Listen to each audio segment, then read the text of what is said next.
शरद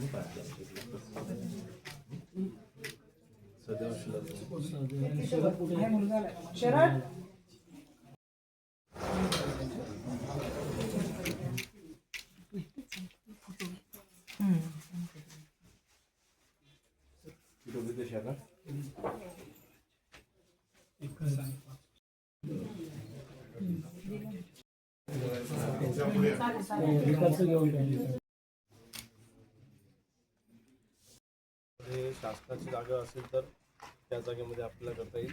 आणि दुसरं, खाजगी जागा भूसंपादन शासन करत नाही. ह्याला काय भूसंपादन होत नाही पुनर्वसनाच्या जागेला. स्वइच्छेने कोणी द्यायला तयार असेल तर त्या जागेमध्ये पुनर्वसन करता येईल. मालकी जागा द्यायला तरी आपल्याला पुनर्वसन करता येईल ना, पण त्याला मोबदला मिळणार नाही जागेचा. मोबदला मिळणार नाही.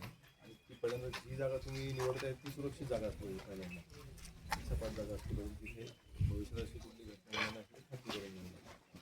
सोयीची जागा तयार म्हणता बोलावतो म्हणजे जागा त्याला तयार आहे. आपण ते पुनर्वसन प्रस्ताव लगेच कार्यक्रम घेऊ, काय अडचण नाही. जागा त्याला तयार. तालुक्यामध्ये दहिवली या ठिकाणी दुर्घटनाग्रस्त कुटुंब जे आहे त्या कुटुंबियांना शासनाच्या वतीने घराच्या समोर त्यांच्या आपण जवळपास 2,60,000 रुपये आणि जे मयत झालेले आहेत त्यांच्या कुटुंबियांना त्यासमोर आपण 8 लाख रुपयाची मदत अशी आपण दिलेली आहे. जवळपास 10.5 लाख रुपयाची मदत शासनाच्या वतीने त्या कुटुंबियांना आपण केलेली आहे. आणि अजून वाढीव मदत कशा पद्धतीने देता येईल असा आम्ही प्रयत्न करतो आहे.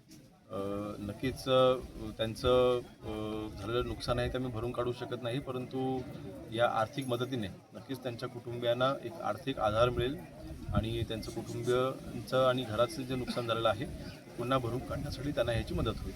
दादा, मगाशी गोठेवाडी येथे आपण पाहणी केली आहे. मगाशी अधिकाऱ्यांशी काय सूचना आपण दिल्या? चिंचोली गोठेवाडी येथे मी पाहणी केलेली आहे. आणि कसं ही घटना जरी दहिवलीमध्ये घडलेली असेल तरीसुद्धा याही अगोदर ह्याचा मी आढावा घेत असताना सूचना केलेल्या आहेत.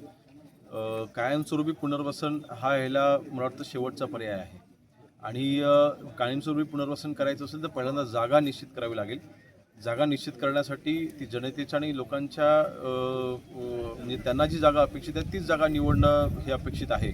आणि मला वाटतं पहिल्यांदा ती जागा निवडणं, ती जागा कुठे आहे हे शोधून काढणं आणि त्या ठिकाणी पहिल्यांदा आपण शासनाच्या जागेचा पर्याय समोर ठेवतो, त्यानंतर खाजगी जागेचा पण पर्याय समोर ठेवतो. ह्या दोन्ही पर्याय आपण समोर ठेवून पुनर्वसन कसं करता येईल असा आम्ही प्रयत्न करतो.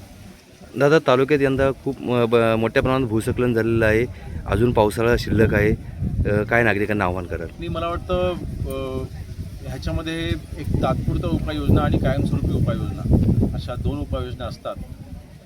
नागरिकांना आम्ही एवढंच सांगू की अजूनपर्यंत ही पावसाची सुरुवात आहे. एल निनोच्यामुळे कदाचित पावसाचं यावेळेस कमी असला असा अंदाज आहे, परंतु अतिवृष्टी होऊ शकते. ज्या वेळेला आपल्याला इशारा दिला जाईल त्या वेळेला आपण तात्पुरतरित्या आपण स्थलांतरित व्हावं.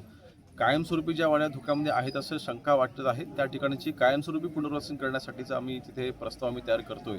त्याला नागरिकांनी देखील सहकार्य करावं. कधीकधी असं होतं की नागरिक स्थलांतरित होण्याकरता विरोध करत असतात की आम्हाला गाव सोडून द्यायचं नाही किंवा वाडी सोडून द्यायचं नाही असा तिथे करायची कधी मागणी असते. तर थोडंसं याच्यामध्ये आपल्याला दोन्ही बाजू समजून घेऊन हे पुनर्वसन करण्याचा मी प्रयत्न करतोय.